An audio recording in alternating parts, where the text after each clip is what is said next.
Right, guys, welcome back. This is the Above Average FPL Podcast. My name's Adam, and as always, I'm joined by Baker. Baker, how are you, mate?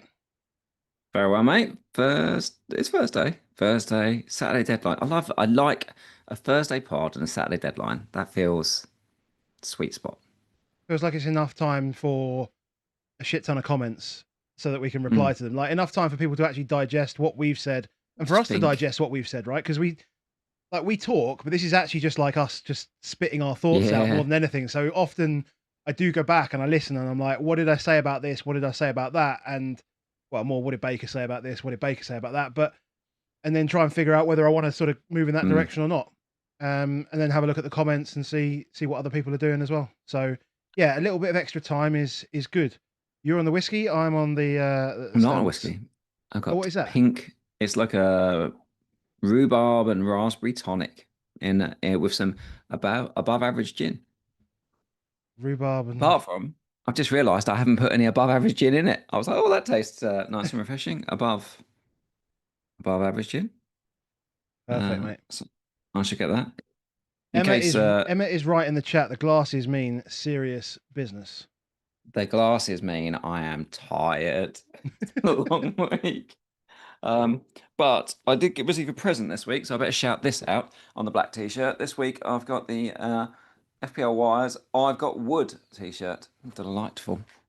Thank you very much. Thank you very much, boys. They've got their own little coasters now. They're trying to get in the coaster game. We see you, boys. I had a little DM about someone asking about where do we get our coasters from. Setting the trend, mate. We've set the trend. This is the way forward.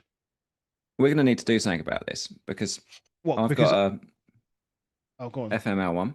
Yeah. Quite a fixed slate action. They've gone for the cork board. And we've still got our cardboard actions. Do we need a premium coaster?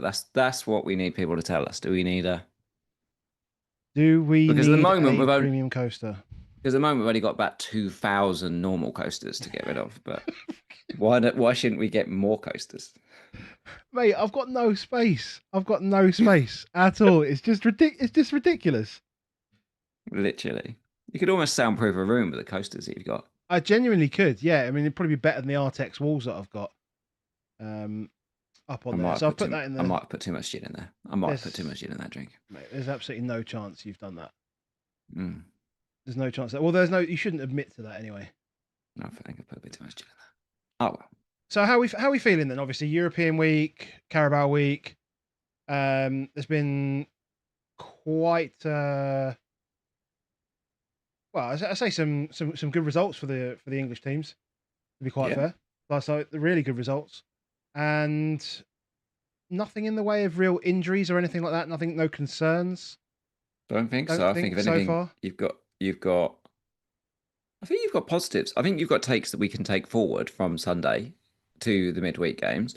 We've continued from a Tottenham perspective to see that we are not creating a huge amount in open play. That we are very much leaning on set play, and the open play world is a bit of a bundle of crosses. I would say Xavi Simons for a week last week to this week, probably down a touch, I would say, in terms of my feelings on him at the moment, in terms of played twice on the left now. We really wanted to see him in the 10 by now. Hey, there's still time. There's still time. Yeah. Yeah, but I don't know if he's like a jump in straight away type stuff. Maybe next week when we're home to Wolves and we've got another bit of information, it's worthwhile. But I think these midweek games where they are helpful, if you think about it, we've played 4 games now. So each game's effectively like 25% of information. So if you can sneak a European game in, you've actually got 5 segments of information rather than 4, and that's really helpful, for us. Liverpool, I would say Liverpool's a bigger talking point. Chelsea, the other thing is that Palmer played the full 90 and actually scored in the 90th minute, got ruled out, but looked fresh as a daisy. Well, say fresh as a daisy, he came off holding his groin, I heard, and Maresca said, well, I mean, there's just like he's either holding his groin or he's not, like he is what was reported, and so that has to be a consideration for for the weekend. I like for what it's worth. I don't think it's really an issue, and I'm sure they will roll him out at Old Trafford without a problem. And I hope so, because I haven't got any other captaincy choices this week. It's a big issue for me. Is there enough there for you to see him as a captain option this week? I mean, yes. I think so. The fact that he's played and got 90 minutes and performed well, there is output there. Yeah, and he's linking up fantastically with João Pedro already. So yeah, that's all. It's all positive signs. I think so. I would cap him over Bruno in your situation. It is, yeah. It is a close one, but yes, yeah. It's tough. Just seen apparently a Napoli red card for a dangerous tackle on Haaland. And we also see Chintan's dropped another super chat. Hello. Hey Chintan. Haaland cap is underrated, boys. He loves the Wire t-shirt. Yeah. We haven't branched out into t-shirts. We've got a couple of hoodies, just me and you. We did have some t-shirts, didn't we? What do we do with those t-shirts? We did golf polo shirts, I think. We had some golf polo shirts that we gave out. A couple of t-shirts. I've definitely done a t-shirt at some point. Yeah, but it's more it was more testing for us, wasn't it, than anything else? Yeah. Like testing styles and stuff. Anyway.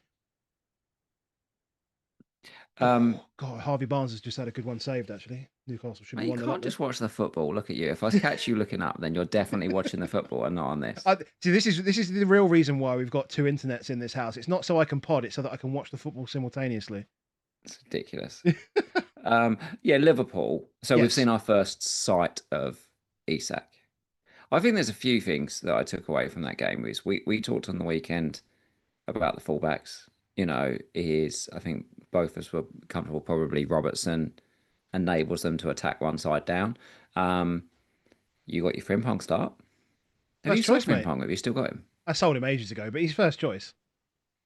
He started, didn't he? He started. And went off, and then they surrendered a lead again. But that feels repeatable, that you can use one guy as a tuck in and one guy as a go forward. That feels like they're learning. I thought Isak playing was fantastic for Wirtz in that he had somebody centrally that he could link into. Wirtz doesn't want to be in a position where he ends up being the last man. Yeah. That's not what he wants. He needs somebody, he needs options that play in front of him. And I think there was a number of times where they could have combined for a goal, much more than we've seen him, say, combined with Ekitike. And Ekitike obviously just doesn't pass to Salah at all. So having Isak in there then frees him up. Having Isak up front, having a fullback going outside of him, suddenly we saw a goal that was a very Mo goal. We saw almost a worldie that was very a Mo worldie. You were like, okay, this looks better. It was more the one he missed, wasn't it? It was more the one he missed. I thought that. And then obviously the big miss in the end. Yeah. That was the one that, like, that whole kind of attack just kind of clicked in that moment. Yeah.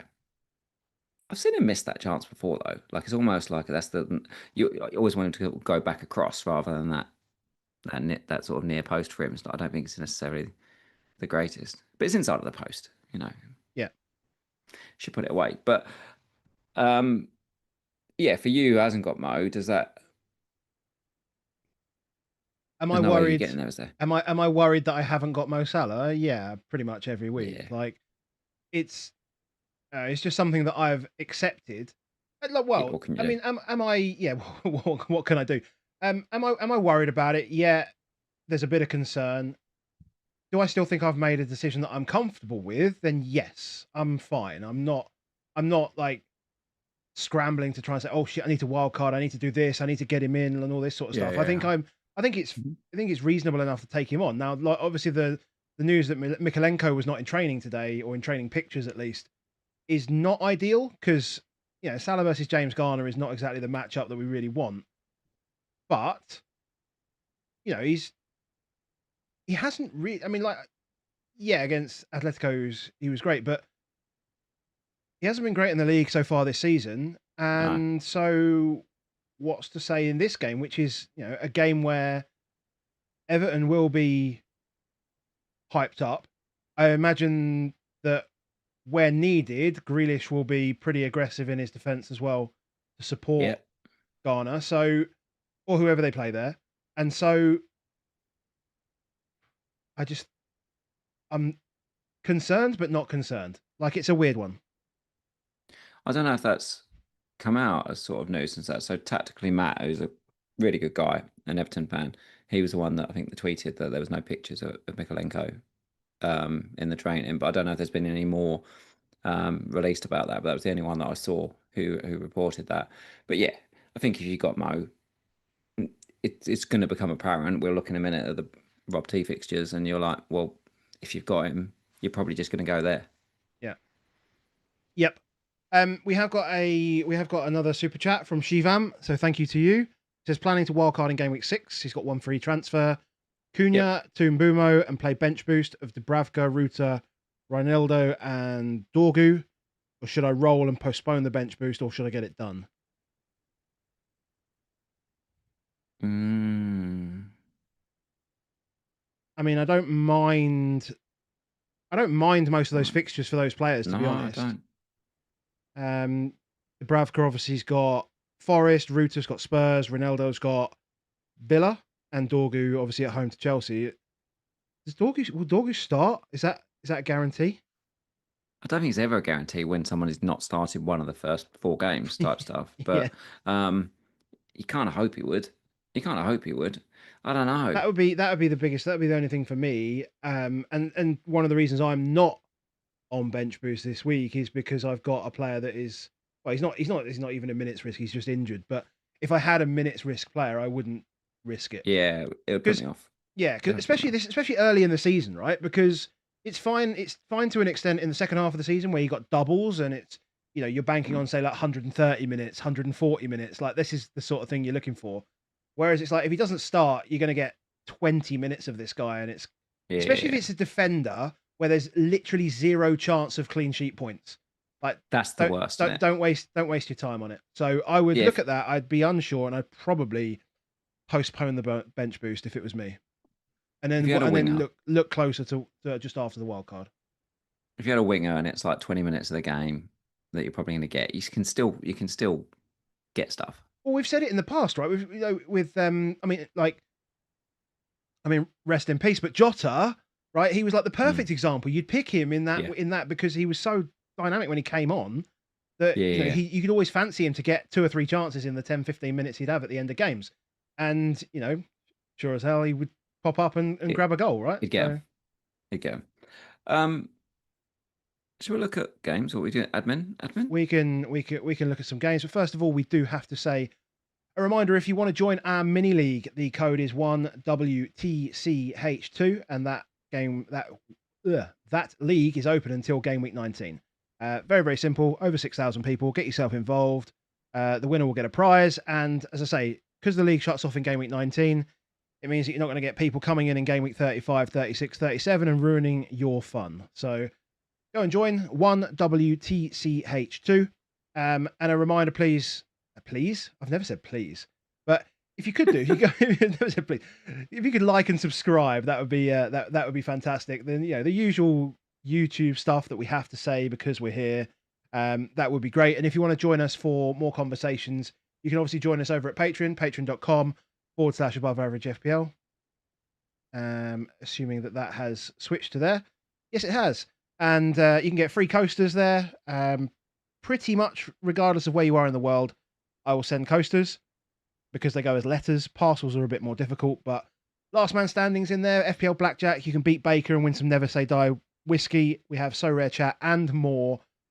People will say, so hold on, just before I do this, I just want to very quickly, I had a message earlier on, and one of my patrons sent me a message just out of the blue at like 2:00 this afternoon. He was like, loving the community you have in here, much better than some of the others I've been in. Ooh. So I want to say thank you to this person. I won't say who it was, but I want to say thank you to that person. We strive to make it as fun as possible in the Discord and as inclusive, a bit laddish, but maybe not too much, but we'll have a bit of banter in there and some fun and everyone's welcome. So you can do patreon.com/Above Average FPL. Come and join us. and not just for lads. We got no, not just for lads. I say laddish because it can be a bit laddish, but there's not just lads in there. There's there are plenty of females in there as well. So we've got Helen and Sally and a couple of others as well. Probably missed. I think there's Emma in there as well. I'm trying to check now. It is. But it's a welcoming place. It's gonna be fun, and we talk about a lot of other sports and other things in this one. And next weekend we have the Ryder Cup, and I guarantee you there will be a lot of golf chat next week. There'll be a lot of golf stuff. Chat. Yeah, might be a little bit of Discord stuff going on. That is one thing as well. Is there's other stuff we will do. Well, you will. I don't tend to do in terms of stuff because by the time I check it, I've been doing work and stuff like that. But quite often towards the end of the week, you'll jump on, do a bit of planning, and we're starting to see others in there just venturing. Hey, let's go hang out and talk about our teams and stuff like that. So really good. It's exactly what we want this place to be. Yeah, CJO and Lisa, of course, in there with us. So thank you to everyone that's joined us there, and obviously a shout out to Crypto Block Dan for supporting us. I'll give you a full shout out of the weekend, but we've been speaking for quite a long time. We need to get on the games, Dan. You understand this. Let's do it. You understand this. So on with the games. As always, we pull up the data, the betting market data from that's collated by Rob T and presented to us in a wonderful format. So basically what we're looking for is those teams that are going to be scoring or potentially scoring 2 or more goals. And we're looking for a clean sheet percentage of over 40%. And this week we have Liverpool at 2.11 and no teams over 40% clean. The lowest. I saw a little bit on the Solio pod this week, and I think they said that this is the lowest predicted literally ever. Literally ever. So this is point one of why I think for me I will bench boost this week if I get the chance. So I'm reliant on Murillo being fit to bench boost, but in a predicted low week, well, you have 2 defenders on your bench on a bench boost, and you have a sub keeper on your bench. So it's rare that you would have players over 20% chance of a clean on your bench on a bench boost. Now, they kind of get there when it's a double game week, but they don't always get there on this. Now, it might not play out that any of them. The other thing is, it could so easily be that none of them get it because actually there's no banker here. Yep. If I'm looking at players like Dubravka, 24%, you're like 1 in 4 chance he gets it. I'll have Porro, 20% chance he gets it. And then like Richards or Rodon, take your pick, they're around 30%. Those guys in it. And then also, probably at the moment, I'm looking at Reinders as my attacker. Well, Man City are predicted 1.17 goals. It is... None of those are high ceiling, but with DEFCON and only the chance of really doing it in a single game week, it kind of changes my view a little bit of when these games are tight, maybe we should be thinking about it more. I heard a really good pod our friend John McKenzie did in the week with Kish. Kish is a Spurs content creator, does Lily White Lab. If you support Spurs, Lily White Lab, Kish is incredible. Really, really knowledgeable guy. But they were chatting a lot about just teams in general and the amount of teams that are almost playing for this kind of 1 goal win way and not losing type way. And they were talking about, obviously, Arsenal played that way for some time. Tottenham are almost trying to play that way a little bit. And Leeds are a team that have come up and trying to almost play that way, to have involvement in a 1 goal game. And it's worked. They beat Everton with it. They obviously lost last week to Fulham against it, but there's quite a number of teams playing like that. And you're like, potentially some of those games finish 0-0. Don't think any of us would be surprised if Wolves Leeds was 0-0. Yeah. But we probably also wouldn't be surprised if it was 1-1. Yeah, I don't think anybody thinks even it'll be much more than it'll be any more than that at all. No. Like as well, that's the weird thing with some of these as well. Is like I even look at Burnley Forest. I'm not sure. Like I'm not sure about that fixture. And yeah. I'm sitting on triple Forest right now. Fulham Brentford's a perfect example. West Ham, Palace, even at the moment. Like West Ham, Palace. Palace have been really sort of sticky, and West Ham obviously not being too great right now. Yeah. And then there's some even matchups, right? So then the rest of the games are even, and you can see why this is the week why the way it is. Because Sunderland Villa feels like the way Villa are playing at the moment is not great, and I mean that could be 0-0. United Chelsea, I don't think will be 0-0, but there's two good attacks there at least. It feels like a 2-1 game one way, not sure which way. Yeah. Sunderland Villa no longer feels like a Villa are going to smash them up 2 or 3-0. Certainly not. No. And Arsenal City. I mean, like the last few times we've seen Arsenal City, has it not been like 1-0 as well? There's just been like 1-0s and. I think Arsenal smashed them up last season at theirs. Didn't Arsenal beat them like 3-0 or something like that? You're gonna make me check this. Yeah, you check that while I do that. I will check. So I'll start the easy part. If you've got Mo, it looks pretty obvious to cap him. It looks pretty obvious to cap him. On this, they've only got one game of expected goals more than 5-1, yeah.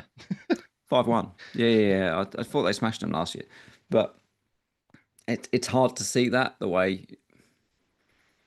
I find that quite hard to see. I don't know. Maybe it's not as hard to see. I can't see it. It's my only worry. My only worry on bench boost this week is Reinders, actually. Is like we know Reinders doesn't do a lot of defensive work.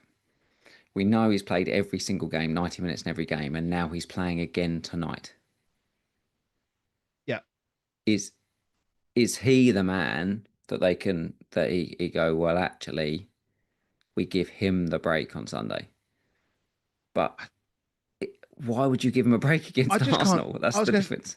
I can't see Arsenal away being a fixture that any manager would rest. Any manager would go to, yeah, exactly. They'd just put their best 11 out there. Yeah.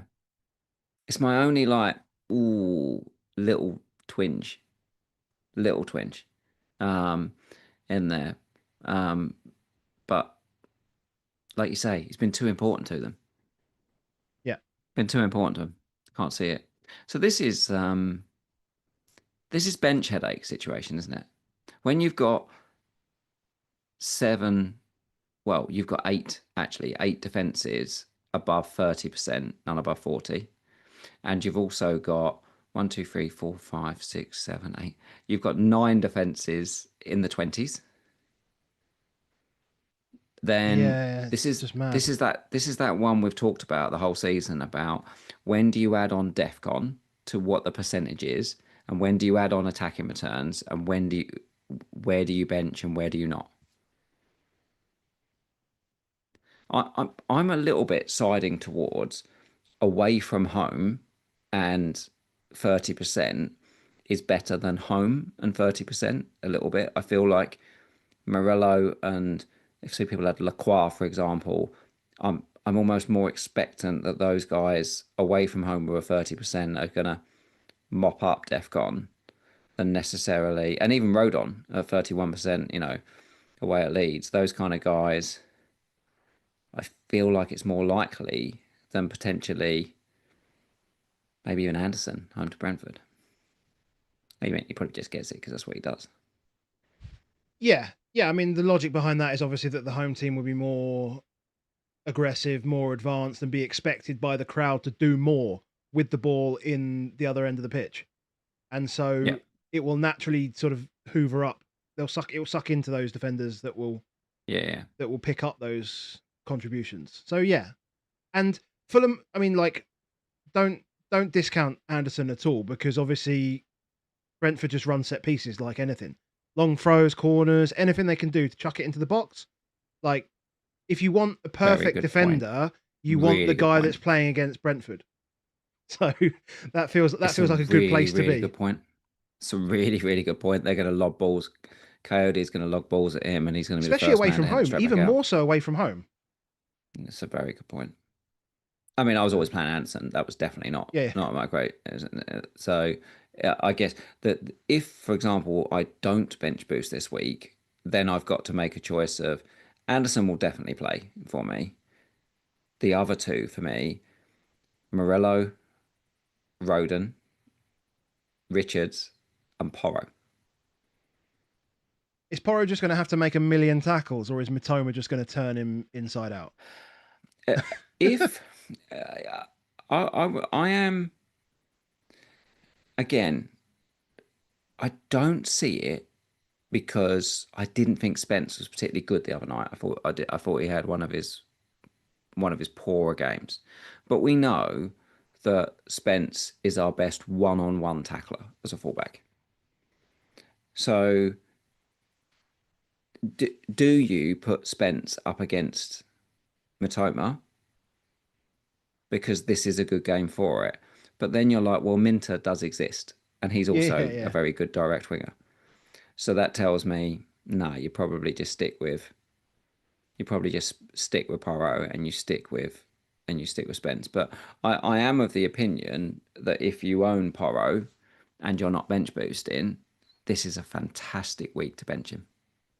I also feel quite similar about Van der Ven this week, as much as he's, just come off a big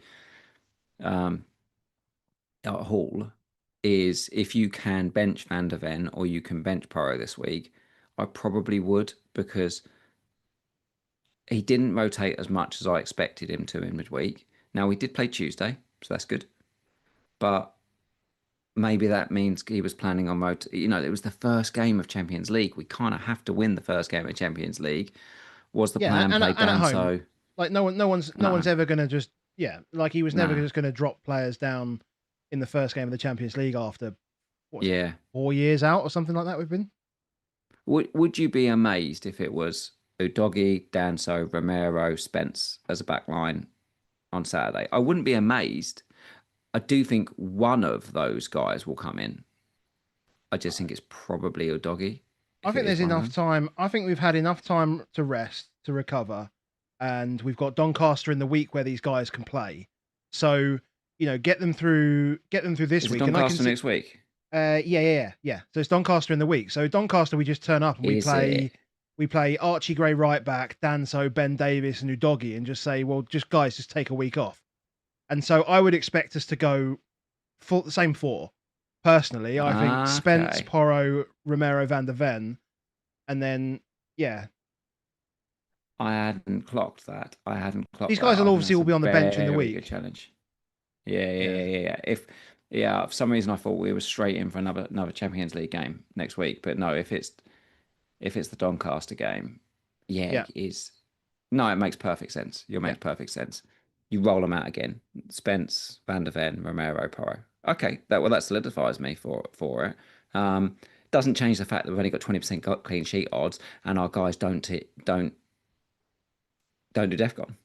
Yeah. Yeah. I mean, look, Spurs at the moment are the team that have overperformed defensively more than anybody else. Like that's just a fact. Frank is obviously we're still working on the defensive piece, and he's very focused on that. You can see that. So whilst we are overperforming, I would expect that to regress without getting any worse defensively, really. Yeah. It might be slow, but that's kind of just how I hope it will carry on. Did you see the Bergvall interview after the game on Tuesday night? I did not, no. So Bergvall, within literally 10 seconds of chatting to him, clean sheet mentality. Yeah, and I did hear that. He used it twice more. He used it in the sentence and referenced early on, I think there wasn't a shot on target. Like, how does a guy who's been playing in that game then say it within literally 5 minutes of a game, unless the second they came off, they talked about, well done, boys, no shot on target. Yeah. Very interesting in terms of, okay, that is really, really important. Tough. Yeah, I can't see now. I'm talking myself into playing Porro. We don't need much. No. We don't need much. Right, let's move away from Spurs because we talk about Spurs for too long. Somebody commented on our last video saying 18 minutes for Spurs. You probably didn't. We're going to try and cut that down. We're going to try and cut. We literally had the conversation that morning of we talked too much about Spurs, and then got a message. Do you need to spend 18 minutes about Spurs? Well, probably not. But there's very few people without a Spurs defender, and I think it is one of our benching headaches this week. And Spurs have nice fixtures, so yeah, we're worth talking about. Okay. Ollie Watkins captaincy option this week. Oh my god! Like I just don't know what's. Well, I say I don't know what's wrong with him. I watched a fantastic video from Adam Cleary about how Villa have been building up in the past with this back three, then the two in the middle, and then they've been attacking with a front five. But right now they've got no width, so they can't actually do it. So they're basically trying to do to to basically with John McGinn and Luca Dean from left back, they're trying to do the same thing as they were doing with essentially Jacob Ramsey or whoever, and probably a younger Luca Dean, effectively. A younger Luca Dean. But yeah, they're just not getting the men forward, and they're just being easily defended narrowly, and they're just not creating the chances. They're having a few shots, but the quality is terrible because they're just being forced into central areas and shoot from further away. And when and the only shots they can get away wide are just bad ones. So no. no Ollie Watkins captaincy. It's tough though, isn't it? Because it looked like a potential captain option a few weeks back. Yes. Well, I mean, you set up your Gameweek 1 team and you're like, well, I've got 2 Villa. This is the week that I want Ollie Watkins captain because everything else is kind of sticky. Like Mo's the sort of standout captain, but it's a derby. And you're like, well, okay, well, why don't I just pick, the forward that scored a ton of points last season is playing a promoted team? That's my differential for this week. But no, they had to screw that up completely. And I guess your other captaincy option that you would have been looking at for this week would have been Christopher Wood. Well, yeah, and I don't even know if he's like at this point. I'm not even sure whether he starts. Like, I don't know whether he was just rested. I guess he was just rested in the week because he's obviously come back from international break down in New Zealand. Literally played in New Zealand and Australia. I don't know how they managed to work that out, but they played 2 games down there. They had 3 days rest. I say 3 days rest. He had 3 days to travel back, and he started the early game. Like, I think that this week was just a rest. Was like, Chris, just put your legs up, mate. You're 34 years old, so we're going to need you next week because we've got a really important game against Burnley away. So that's my take on this week for Chris Wood. I don't see it as anything other than it was a rest because he's old, which is fine. It's such a big deal for Forest this weekend. It's such a big deal. You get rid of a guy that's just, obviously got you an incredible season.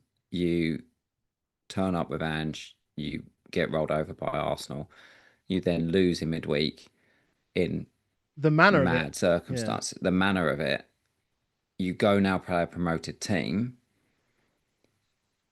Where it could play into Forest's hands is if I'm Burnley right now, this is a game where I'm now thinking I could get points here.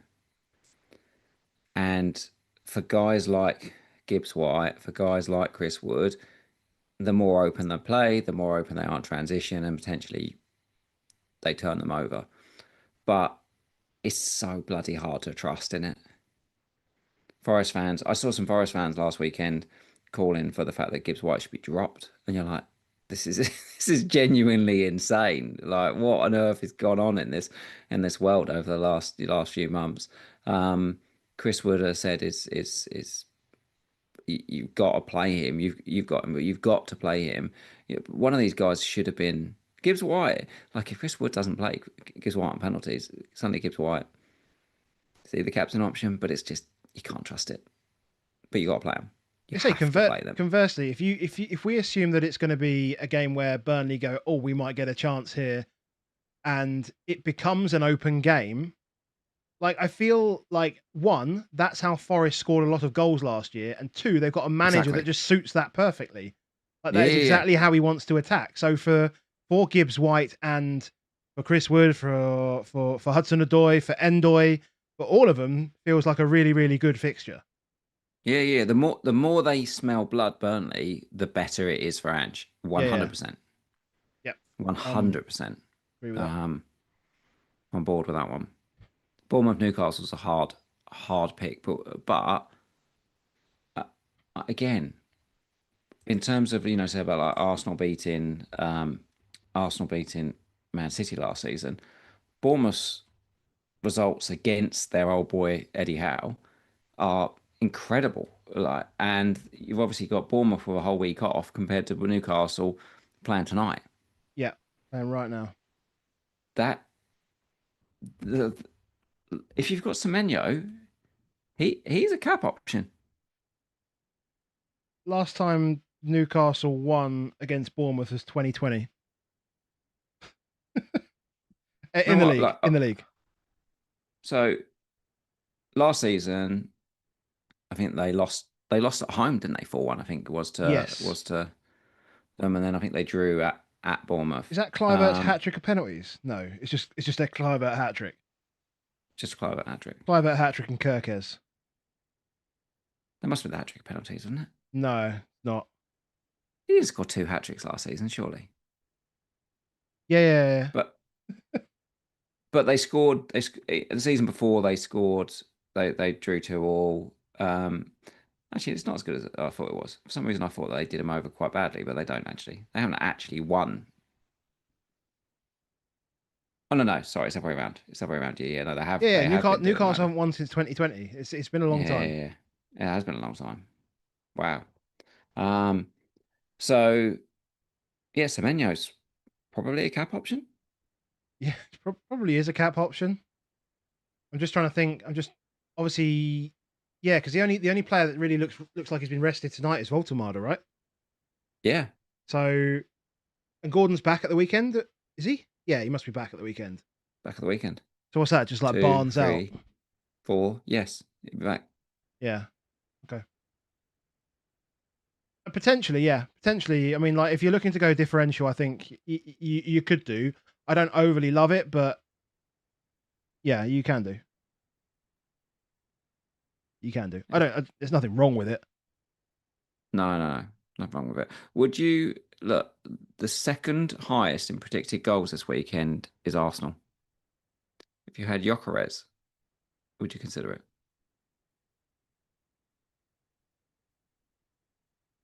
I mean, Vardiol's only just back from injury. I don't know what is it. I assume it's just still 0-0 at the moment. I heard KDB went off injured. Bit of a shame. 20 minutes, I think. 24 minutes. Or not injured, sorry. Was it tactical? Oh, it was tactical because of a red card. Anyway. Yeah, so look, Arsenal's wingers can cause a huge amount of problems to what I think is a pretty weak, defense. Right and left. Like weak defense, or just the fullbacks in particular. And like Madueke against O'Reilly seems like a good matchup for Madueke. Eze against anyone, Mateus Nunes, Kusanov, or maybe. whether it's Kusanov, doesn't matter. Absolutely fine. I think he'll lose a lot of one-to-one battles, Gyökeres. I think Ruben Dias he just can be a great defender, right? And then he's going to have Gvardiol alongside him, which it's pretty tough pair of centre backs. Wouldn't be surprised if he gets on the wrong side of him, maybe. Yeah, I wouldn't be surprised if Arsenal 1-0 up if they just pulled him off, put Marino on, false nined it, and blocked the shit out of it either, would you? There's also that. Yeah, Arteta will tactically change things as he needs to quickly to just stink it up once they're winning. Yeah, absolutely. Even Trossard ahead on for him. There's plenty of options for Arsenal, and as I say, they all came through unscathed. So I don't love a Gyökeres captaincy personally, but if he's on pens, I mean, it's never going to be a bad pick picking a penalty taker as a captain. It is not. Should we do our teams? Are we there? I think we're there, but what we have to do is just answer this question from OP Talent, who has dropped a super chat in there. Thank you very much. He says, he or she, I should say, says, "Hey gents, start which two of Electric Steve, Porro, now off set pieces, yep, Tosin or Reinders?" That would be Porro and Raiders for me. Mainly because I own both of those, so I want them to get points. I have Steve as well, but yes, I would agree, Porro and Reinders. Yeah. But then I'm saying Porro over Steve because I've got Triple Forest. We are influenced by our teams for sure. Yeah, let's get through these. Still go Porro over Steve, mate. You still go Porro over Steve. Yeah. So let's get my team out of the way because it's pretty dull and yeah. You had your fun last week. You had your free hit, mate. I did have my free hit. That's it. Yeah. So we're alternating. We're keeping it fresh so that we can keep it interesting. It's not deliberate either. But yeah, for me at the moment, I've got Sanchez in goal. Back to this team. Sanchez in goal. Murillo, Agbadu, and Anderson at the back at the moment. Although I'm almost certainly going to bring Porro in for Agbadu. Just the talk of DEFCON, the fact that Leeds attacking wise poor, but Spurs away from home. Like Porro did pick up DEFCON a couple of games ago. He does have it in him. It did. He does have it in him. So probably Porro comes in there. Then Gibbs White, Bruno, Palmer, Cap, and Wirtz. I really don't like the midfield, but there we are. And then Watkins, Wood, and João Pedro. Really don't like a lot of the strikers. João Pedro is obviously great. And then Dubravka, Porro, which won't be Porro. Tielemans injured, and Steve last on my bench. So if you want me to ask whether I'd start 2 out of those guys, and yeah, there's Steve. He's third on my bench, basically.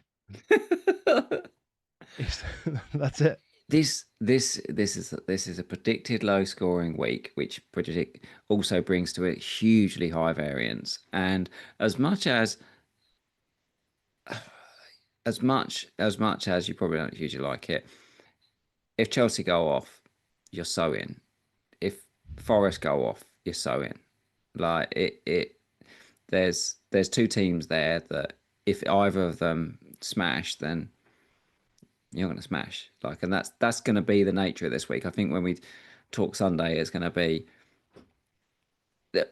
It's not going to be like it was last Sunday, where lots of people were like 60, 70. You know, those good scores. A lot of people there. There'll be people that turn up in the chat with like, I got 25 points this week, and there'll be people that they maybe not turn up in the chat, but there'll be other people that turn up with like 60, 70 points. I think this week, I think 60 points would be an incredible week from anyone this week. But I wouldn't be surprised if we have a 25-30. Yeah, I think just as a bit of context. So at the moment, this is rolling, obviously. Plan is to think about what I want to do next week. Very difficult to get to Haaland without a hit unless I take out Palmer, which doesn't sound good. And so Wildcard's potentially an option next week. Also a hit is a potential option next week. But then a hit before a wild card in Gameweek 7, because like no Arsenal will need to change. Doesn't feel good. So I've got a few options, and I will probably actually have a look at some paths and see what makes sense for me next week, and big what I can kind of do. It's big button time. It's coming soon. Yeah. Fast Air says, honestly, I think you need to wildcard that team soon. I 100% agree. Yeah. 6 is a fine window. Gameweek 6 is a fine window, I believe. I really do. Cool. Well, that's me done. Let's have a look at your team. So as we stand, Sales in goal, Anderson, Murillo, and Rodon are the guys that I'm starting. I've got Rodgers, I've got Semenyo, I've got Wirtz, I've got Reinders, I've got Salah, and then I've got Watkins and Pedro. And bench at the moment, Dubravka, Richards, Porro, and Q. And I'm really happy to play Richards. I'm really happy to play Porro this week. If Murillo is out, then bench boost off the table if Murillo's out. 100% it's off the table if he's out, because I just have a choice then of play one of the 2 of Richards and Porro, and I'm more than happy to play them. Which one I don't know. Like you, would it surprise me if I ended up playing Richards and Porro and benched Rodon? No, it wouldn't. You know, the idea that I'd play a promoted defender away over Porro for starters for Porro feels very odd on this, but Leeds have been tough. Been tough to beat. So if Murillo is out, I don't think I will roll regardless. I think the next move, if Murillo is out, would be that I would go Wirtz to Palmer this week. So I don't know why I've left Murillo still in this team that I've put on here, because he definitely wouldn't play. Maybe I'll be bench rankering. I'll go Wirtz to Palmer. I think Palmer's worth it. this week. It would still leave me with 2 transfers. It still doesn't take away any of my avenues to Haaland next week. My plan next week is to get Palmer in. I just think he's a much, much, much better asset than Florian Wirtz, and I'm willing to take the risk that he's fine for this weekend. So I'd use the transfer. If Murillo is fine, then I'm pretty certain I'm just going to activate the bench boost. And in order to do that, I've got to make a move on GW. And I only have 6 million quid to play with if I make that move. I can spend more than that. I've got more money in the bank than that. But the problem is it starts to restrict my moves. And what I want to do is leave enough money that next week I could do Salah and Watkins to Palmer and Haaland. Therefore, I think 6.2 million maybe I've got to spend. You do not have a lot of options you can buy for something less than 6.2 million quid. I think Thiago completely missed out in midweek, not even in the squad, which is a bit, is he okay? Then you look at everybody else and you're like, not really any guys that are playing in these cheapo forwards so that you can rely on them. You know, Beto's obviously got Liverpool. So Rodrigo Menez is the guy that would come in for me. I don't like it long term, but I do not think this team has got more than 2 weeks left in it. So as much as they, on the last week you said, well, yours probably Gameweek 6. I don't think I've got a lot left in it. I really don't. I think there's a lot of players that I'd like to start moving. And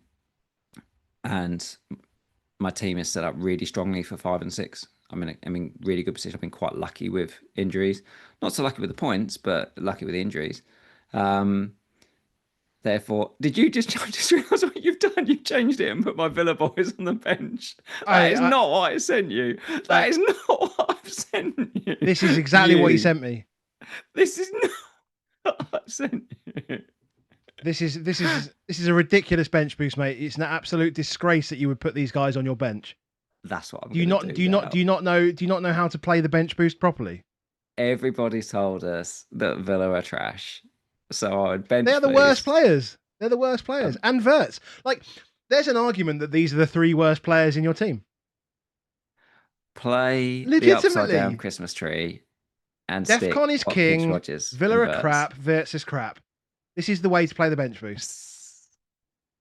Oh, now I want to play it even more. Why have you done this to me? Oh, love it. On Rob T's predicted goal projections this week, I have only just seen this. I just seen it, and it's only because Sonny Jim in the chat has just said, look at the Muniz XG on the predictions, and he is 7th on the list. He's higher predicted for projected goals than Ollie Watkins this week. So you are right to put Ollie Watkins on the bench. This is what you sent me, mate. No, I did see that. But I also saw the guy that's just come to Wolves from Genk. He's like Tolu's like 6th or 7th on the list or 8th. He's up there. He literally is my only other option. So he is my only other option as a forward, and he played 74 minutes last week and didn't have a shot.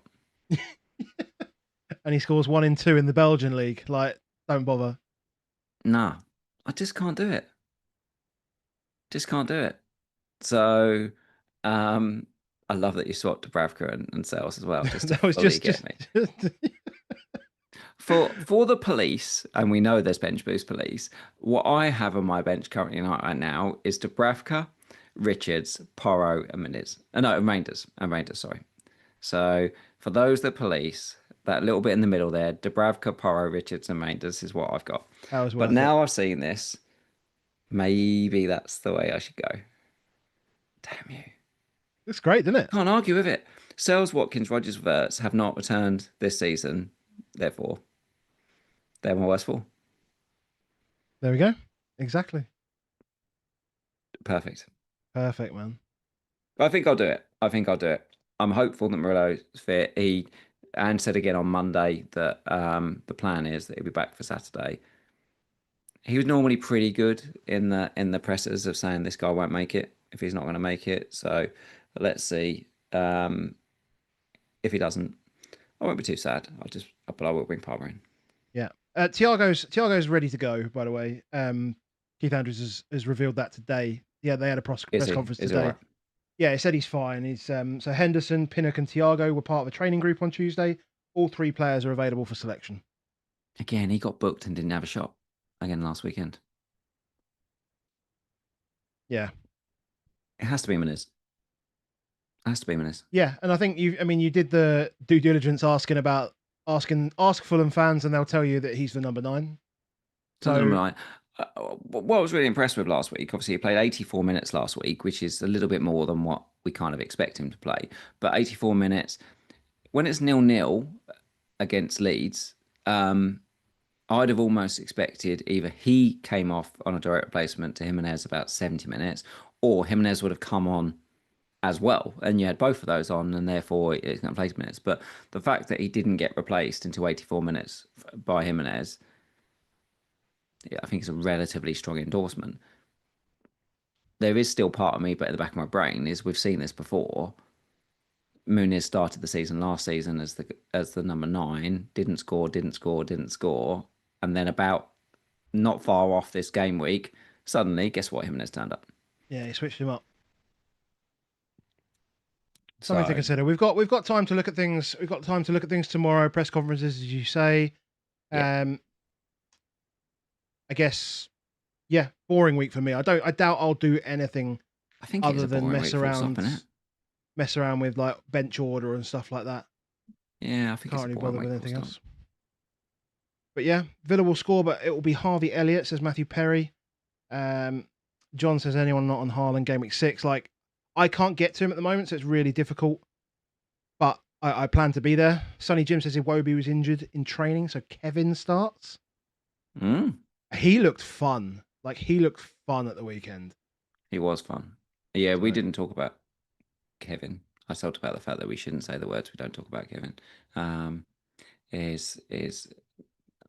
give the high horse. I said I was going to get you last week, but the high horse. But everyone uses the film reference. Like, we need to talk about Kevin, and I'm like, please have watched the film if you're going to use a reference to it, because it's not a particularly nice film, and there's a lot of horrible shit going on in the world, including that shit happened last week in terms of a school shooting, and like, Kevin was not a nice boy in that film. So we all jovially say it, but Christ, there's a lot of crappiness. On that, Match of the Day used it.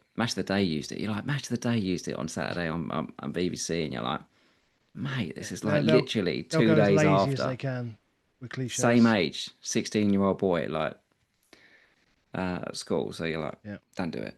Well, that's a lovely, fun way to end this pod. I tried to end it like a minute ago, and then we kept talking about it. You said Match of the Day. I was like, But yes, if you have watched, thank you very much. Shout out to everyone that has joined us in the live chat while the football's on as well. You're amazing. And for those of you guys watching back, thank you as well. Do drop a like on the video. Hit subscribe if you want to see more. Drop a comment. Let us know what you're going to do in Game Week 5. Let us know what you think of our teams. Should Baker hit that bench boost button or not? If you want to continue the conversation, then as we say, patreon.com/Above Average FPL. Shout out to Crypto Block Dan. And we'll catch you on Sunday. I'll see you later, mate. See you Sunday, mate.